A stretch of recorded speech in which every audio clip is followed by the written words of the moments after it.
Hey guys, it's Whatdya here again, and I had to make this quick little video because for the first time since the game came out, I actually found an upgrade to my gear. And I know this isn't, wow, one piece of gear is an upgrade. I had pretty expensive gear before I found this, so it's been a long time since literally since the first day, I have not had an upgrade in this game. Everything I've upgraded has been through the auction house, and it's been a kind of a sad way to play the game. So when I actually found, it was a vile ward. Here, I'll post the one I actually found. Bam.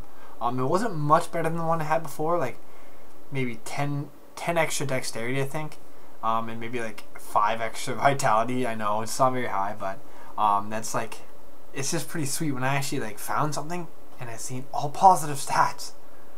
I don't know. It's just I don't know. I'm pretty stoked about it. I'm not gonna lie. I had to actually make a video because I want to know how much. If it's just me who's had that problem for the longest time of not finding upgrades, because I know obviously most people use the auction house to progress, because I mean it's the easiest possible way.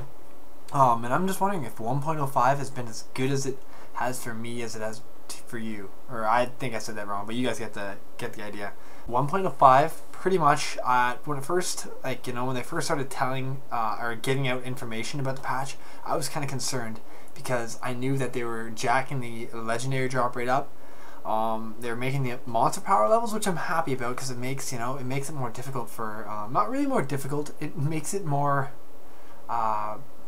time consuming. I don't even know how you'd say it. That is I'm stoked about, but I was really concerned about them raising the legendary rate up, because that's just going to make everything easier for everyone, which I mean for the average player it's awesome because you actually, and I never really thought of this at first, so I think this is a good thing, because at first the average player, or the casual player who just wants to play a couple hours, they're actually feeling like they're progressing. They actually are getting rewards, like finding legendaries that are actually upgrades. Even for a player like me who has top of the line gear already, I'm still finding upgrades, which is pretty badass. And I think Diablo is actually going in the right direction with this, because although the game is essentially becoming easier, it's becoming more of an item grind now, right? Like it was in Diablo 2. You can actually find good items, and that's what Diablo 2 I think really was the selling point. I know a lot of people are like, oh, the ladders were great, blah blah blah, but what I played it for was getting the gear. I would have all my magic find gear on. I'd go and I'd kill Mephisto like a billion times, and then I'd finally find something like an SOJ or something, and I would be so stoked. And I think that's kind of coming back a little bit, that sense of you see legendary drop, and I like how they did make it like more epic when a legendary is on the ground. But yeah, you see it and you actually have that sense of like, oh, is this gonna be really is this gonna be a really awesome item? And I mean, it's not only the upgrade that I got that's been awesome. Like I found a couple IK sets. I found some armor I sold today for like 50 million gold. Well, I sold it for like 59 million, but I got 50 million. And I think I made 200 million gold just off the stuff I'm selling. I don't even flip on the AH anymore because I don't really need to. But pretty much I've made a killing in the last couple of days just from finding items. And this is great for the game, I think. And I think too, because there's so many legendaries getting thrown into the auction house and into the game again, it's becoming easier to obtain these legendaries. I think by the time PvP comes out, everyone who's actually serious about the game, who actually wants to be competitive in PvP, are actually going to have a chance to be competitive in PvP, because everyone's going to have all the top legendaries. Of course, there's going to be the guys who have the the top legendaries, but way better the perfect stats. But I mean, at least the average player is going to be able to compete, and it's not going to be unfair. They're not going to have all like blue items against the guy who has all the best legendaries. In this case, it seems like, and I think that might be their plan. That's kind of what I'm getting from this, is that they do want. I'm hoping they're preparing a little bit for PvP. So I'm thinking maybe they're trying to get there be a kind of a standard for gear. So when PvP comes out, it'll be nice and balanced. Because Blizzard, as well as I do, I'm sure, StarCraft is probably one of the most balanced games on the planet. They do everything in their possibility to make it fair for each player.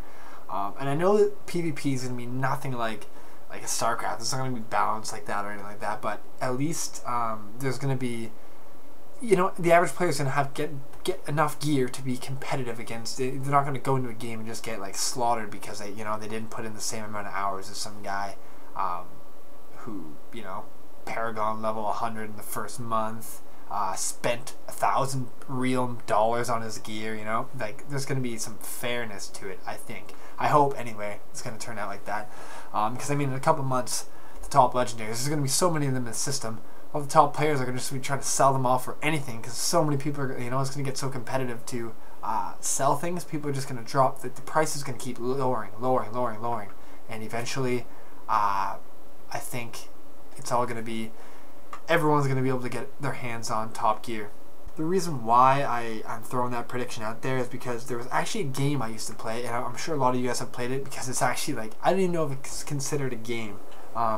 And I know I'm kind of talking a lot, but I don't really do a lot of videos like this, and I don't know, I just want to throw my opinion out on this because PvP and stuff like that is really taking up a lot of my thoughts lately because I'm excited for it. Galaxy 2.0 is a Facebook game, like a Facebook app, I guess, and I would play this, you know, I'd get home from work and I would, you know, spend maybe 20 minutes on this game, and pretty much what I would do on the game is, like, there was an auction hall, and that's how I think I actually got good at the auction hall, is, I'll explain in a second, but yeah, there's an auction hall in it, and what you do is build up your ships, and you have commander cards that you buy. People actually spend real money in it. I didn't spend real money in it, but I was able to obtain this by auction hall flipping. So pretty much I just sat there half an hour a day, and I would sit there and flip items on the auction hall, and I didn't even know if auction house maybe it was called, auction hall, I'm not even sure, maybe not even close to that, but I would sit there and I would flip items, and I kind of developed that skill for Diablo 3. I eventually became really good at flipping items early on in the game, and I was able to obtain the top gear. In this game, after you'd be in one server, there'd be like maybe 5,000 people in one server.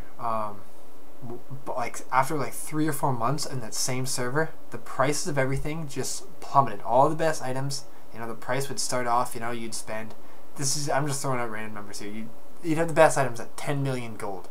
By the end, after 3 months, the best items were 1,000 gold. You know what I mean? Like the prices, and I think Diablo's gonna be the same way. It's the same concept, really. But anyway, I'll stop rambling because you guys probably don't want to hear that. But yeah, pretty much I'm just making this what was supposed to be a short video to let you guys know that upgrades are very possible even if you do have the top gear. And I just want to know you guys, if you guys are having the same luck as I am, because I've been finding lots of legendaries, making lots of gold. Let me know in the comments. If not, maybe we can try to work on that and find some tips and stuff like that for you guys in the future. But yeah, let me know what you guys think, and it's always good to hear from you guys, so comment away. Anyway, I'll end this video short, and cheers guys.